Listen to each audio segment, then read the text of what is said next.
do with it. Enlightenment just means reality. That's all.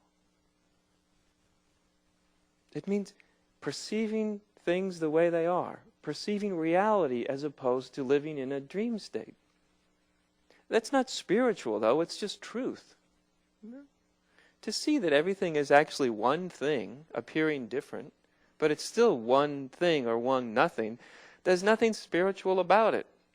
There's nothing mysterious about it. There's nothing mystical about it. It's not higher or lower states of consciousness, because we're not talking about a state of consciousness. In terms of reality, it doesn't matter. Consciousness can assume an infinite variety of states. Have you noticed? You just sit there in the body for an hour. You'll watch it. It'll be amazing. It'll manufacture this state of consciousness, and then it'll go into that state, and this state, and that state. If it agrees with what I'm saying, it'll go into a state like, ooh, that's really interesting. If it disagrees, it'll go into another state. He's really full of it. I don't know what he's talking about. It'll manufacture that state. Do you see what I mean? The state of consciousness is totally unimportant. Even high states of consciousness, spiritual states of consciousness, all of that is a diversion. It's all an evasion. Yes, if you're in this for states of consciousness, go at it. Have a great time. You can create so many whacked out states of consciousness. You'll never get to the end of them. It's infinite. And if that's your thing, have at it. I'll see you later, you know. I don't know how much later, but we'll meet up in some way or another. You know, it's nothing more than thinking you're going to solve all your problems by winning the lottery or meeting the next hot-looking guy or girl, or, you know, buying the biggest house on the block, or hey, having the biggest mystical experience on the block. None of it's going to lead to ultimate happiness, right? Because they all go. They come, they go, they decay. They're fun for a while, and then they wash away, and nobody really notices.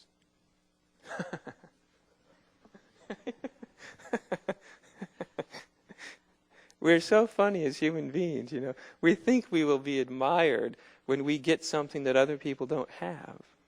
When I have more money, when people love me more, when I'm noticed more, approved of more. Yeah, but when you are one of those more, people just, they aren't looking at you going, I'm so happy for you.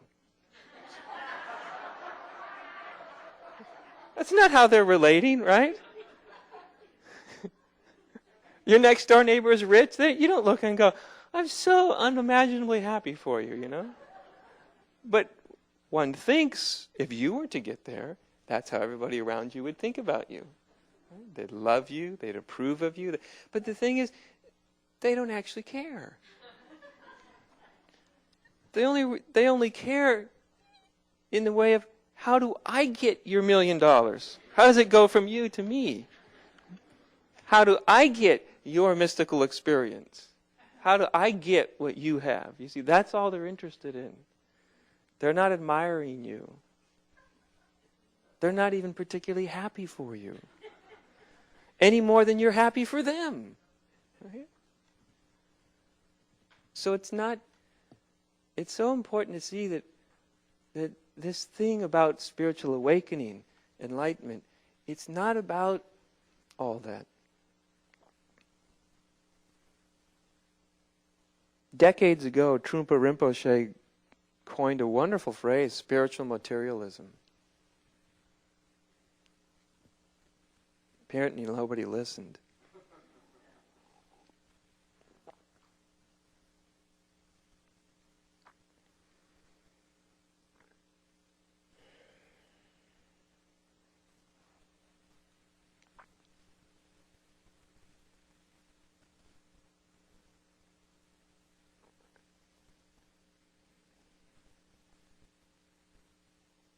You see, because everything I just talked about, whether it's in the material realm or the spiritual realm, keeps the mind in anticipation, in grasping, in wanting, in desire, in trying to arrive. See, and all of those impulses, are impulses that are derived in the noisiness of mind and have nothing to do. They are the diversions away from reality.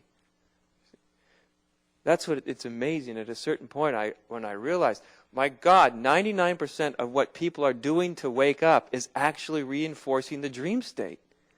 It's shocking. You know that old thing we tell each other to calm ourselves into a totally deluded oblivion, like all roads lead to God, you know? No, they don't. All paths lead to the top of the mountain. No, most paths lead nowhere near the top of the mountain. The good ones are, even the halfway decent ones, are only circling the bottom of the mountain. All the rest are usually going in the opposite direction as quickly as possible. You know? Yes, you want to get really fancy. You know, they'll go all the way around the globe and then they'll eventually wind up at the mountain. So, you know, if you want to do that kind of silly thing. But it's not actually true.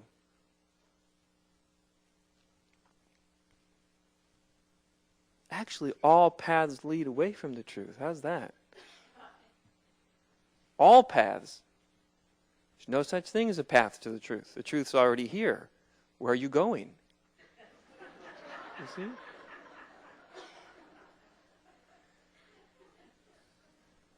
Imagine my shoe said, I'm going to go find myself.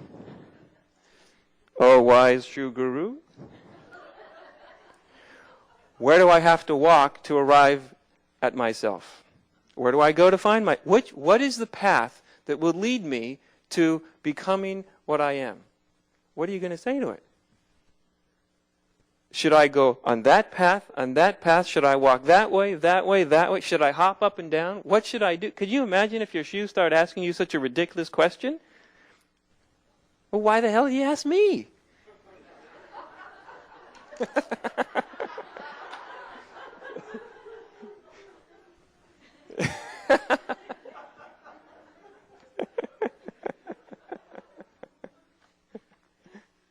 You start to see how all this stuff works? Or more important, you start to see how all this stuff doesn't work? Yeah. So what would you, well, I know it's a silly example and I don't mean to insult your intelligence, but what would you say to a shoe that's asking how far it has to walk or in which direction to arrive at being a shoe? What would you say? You see, if you were one of the deluded shoes, you'd say, there's the path to the true shoe.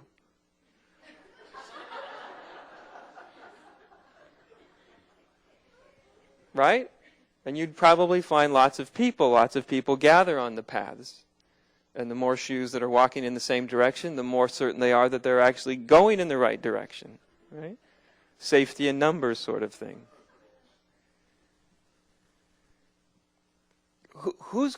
How many shoes are going to pay attention to one little shoe on the side, not on a path at all, just sort of yelling out, what are you all doing? Where are you going? Do you not know what you are? And if you don't know what you are, how are you going to find out what you are? By walking. Your walking is just an avoidance of what you are.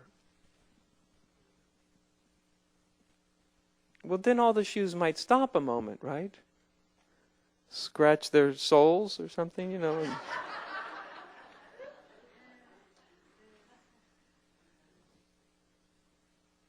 ask the next obvious question.